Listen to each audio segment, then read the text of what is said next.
Can I retire at 60 with $700,000 in retirement savings? Now remember, we had $1 million in retirement savings and now there's been a recession. There's been a stock market crash and Darren's asking the question, Drew, I lost $300,000 in the stock market. Can I retire at 60 with $700,000 in retirement savings? Let's look at it. All right, here we go. So we got Danny Granger here. And he is currently retired.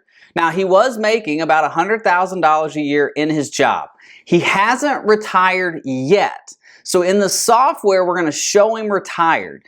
But if he needs to continue working, he can certainly do that. And he's making $100,000 a year. Now, for Social Security, we're first going to look at taking Social Security at 67, which would be $3,000 a month. So we're going to have about a 7-year gap from age 60 to 67, which would be his full retirement age, where he would get 100% of his full retirement benefit. Now, if we take it at 62 or any time under the age of 67, he's going to get a reduced Social Security benefit. At 62, it's 70% of your full retirement benefit, and it goes up from there. Now, that might make sense in Darren's case, but I first want to look at taking it at 67 at his full retirement age, or even taking it at 70. The reason for that is he's single. If you are single, your retirement income, your retirement itself, your retirement investing accounts, that's all on you.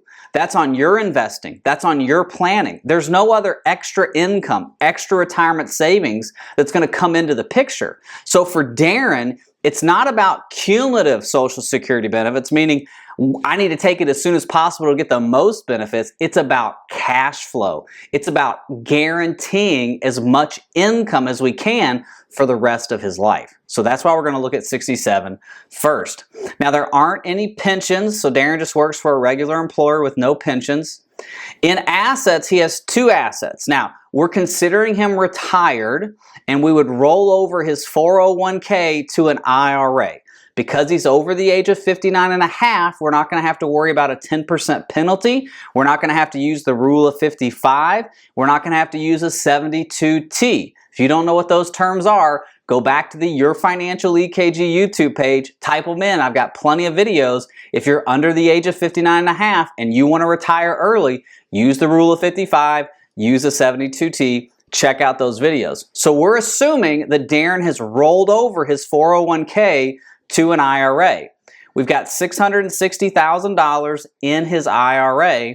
We've got $40,000 in the bank. He's lost, he was at $1 million. He was at 960 and now we're at 660. So we've lost a good amount of money in the stock market. And Darren has even told me, he confessed, listen, Drew, because of what's happened in the past with the stock market, I got greedy. I stayed invested too long in tech and in growth aspects. And what happened was the market swung on a swivel. He didn't understand where he was at in the retirement scenario, meaning as he got closer to his retirement date, he didn't adjust his investments for retiring. I'm 37 years old. I'm very aggressive in my retirement savings. Darren at 58 should not have been the same aggressive. He needed to slow that down because he wanted to retire at 60. So we've got about $700,000 in retirement savings. Darren does have a home worth $450,000, which we talked about, that he has a mortgage on. So if we look down here, we have $700,000 in retirement assets.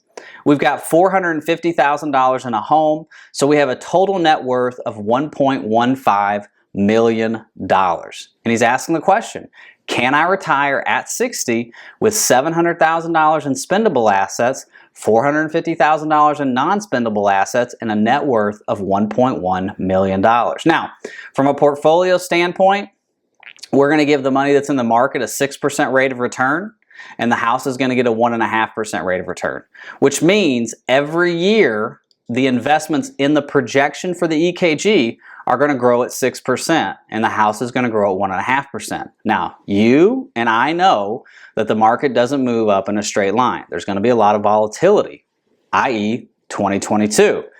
So we need to look at that as well. But first, we're going to look at just a straight geometric return. Okay, So let's go to expenses. From an expense standpoint, Darren has $50,000 a year in expenses, which equates to $4,166 per month.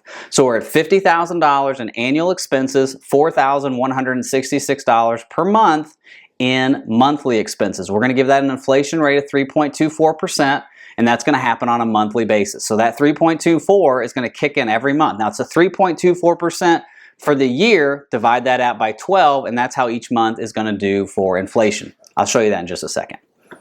From a cash flow standpoint, this is where we'd add in any kind of like vacations, travel, buying a car, buying a camper, whatever. He knows that he can't do that right now. So we're not going to add any of those in because he just wants to recoup what he lost and hope to retire. So that's what we're going to look at. So let's go to retirement. Let's see where we're at.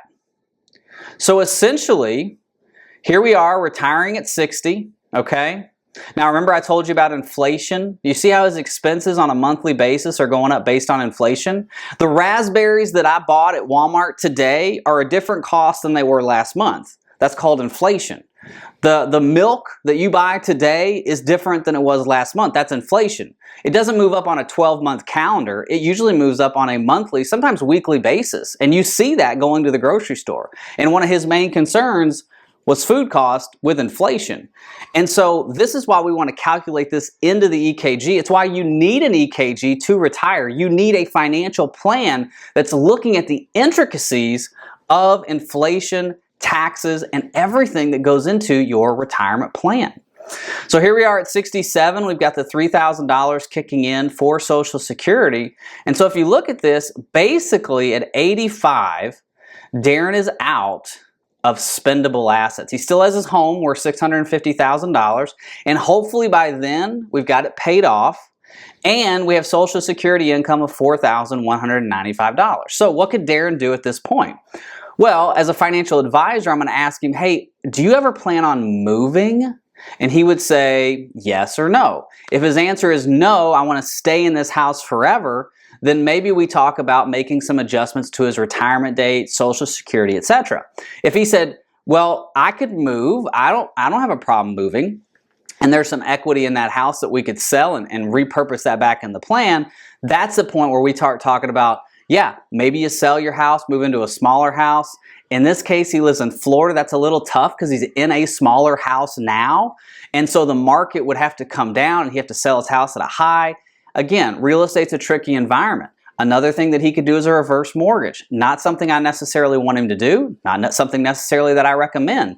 But if he wants to retire at 60 with $700,000, then he could do that. So what's a better option? Well, I asked him, I said, Darren, do you like your job? He said, well, yeah, I like my job. And I said, well, why do you want to retire? You're single. Why do you want to retire? He said, well, I just thought it was a good age. And I just felt like this is a good time. I'm healthy. I can travel. And I said, well, do you think you could work another couple years and be okay? And he said, well, yeah, I could work. I enjoy my job. I said, well, let's look at that. So let's go look at that real quick. Let's go back because he's at a pretty good place. Look at this. The amount needed today to avoid a shortfall is $300,000. He basically lost what he needed to retire at 60. Now his rate of return needed to not run out of money is 7.87%. And we're running it at 6. So we're only about 1% off on rate of return, which means we're close. So we go back to income and let's, instead of retiring, let's retire at 65. I already had this plugged in for you.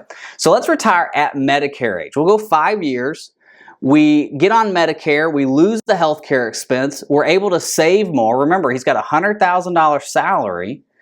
From a monthly contribution standpoint, that puts another $1,700 a month, his contribution plus the match, into his 401k for another 5 years, right? Basically 60 months. So let's go back to retirement. Now he's out of money at 98. So at a spendable asset, we're out at 98. We got an $800,000 home, and we still got Social Security, and somewhere around here, look at this. At 82, he's got $1 million, and he's got a $628,000 house. We could sell the house, have $1 million in spendable assets, and lower our expenses. So, can I retire at 60 with $700,000 after a recession, after a market crash? Yes, you can, but there might need to be some adjustments. Thank you so much for watching. God bless. Bye-bye.